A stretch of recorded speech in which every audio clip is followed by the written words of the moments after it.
Hello बच्चों, चलिए प्रश्न पढ़ते हैं। प्रश्न दिया है एसिटिल कोएंजाइम ए पाइरुवेट से निम्न द्वारा उत्पन्न होता है।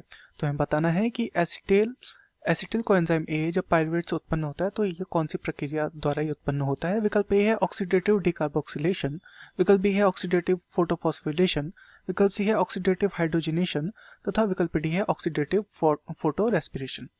तो इस प्रश्न में हमसे प्रक्रिया के विषय में पूछा गया है, ऐसी प्रक्रिया जिसके माध्यम से पाइरुवेट परिवर्तित होता है एसिटिल कोएंजाइम ए में, या पाइरुवेट द्वारा उत्पन्न होता है एसिटिल कोएंजाइम ए। अर्थात इस प्रश्न की जो मुख्य अवधारणा है वह इस प्रक्रिया को पहचानने के विषय में है। यह प्रक्रिया हमें पहचाननी है।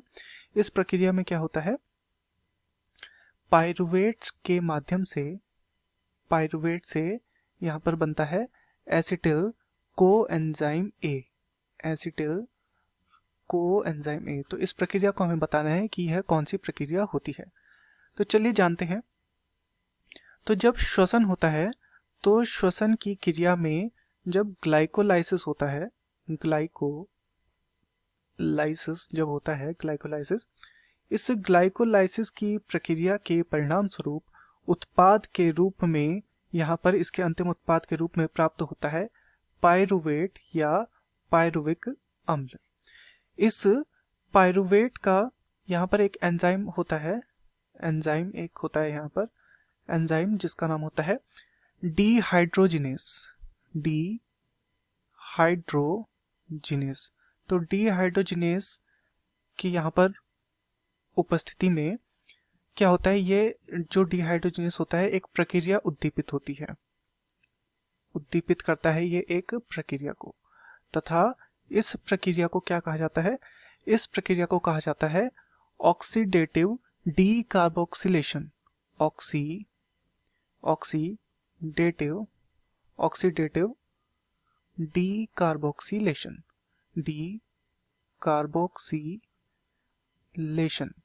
तो ऑक्सीडेटिव डीकार्बोक्सिलेशन इस प्रक्रिया को कहा जाता है जिसमें डीहाइड्रोजिनेस एंजाइम जिस प्रक्रिया को उद्दीपित करता है। इस प्रक्रिया में क्या होता है, जो पाइरुवेट होता है, पाइरुवेट से निर्मित होता है एसिटिल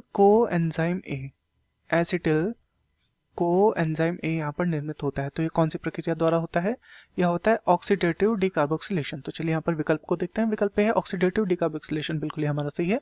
विकल्प बी है ऑक्सीडेटिव फोटोफॉस्फोरिलेशन, ये गलत हो जाएगा। विकल्प सी है ऑक्सीडेटिव हाइड्रोजनेशन, यह भी गलत हो जाएगा। तथा विकल्प डी है ऑक्सीडेटिव फोटो रेस्पिरेशन, यह भी गलत हो जाएगा।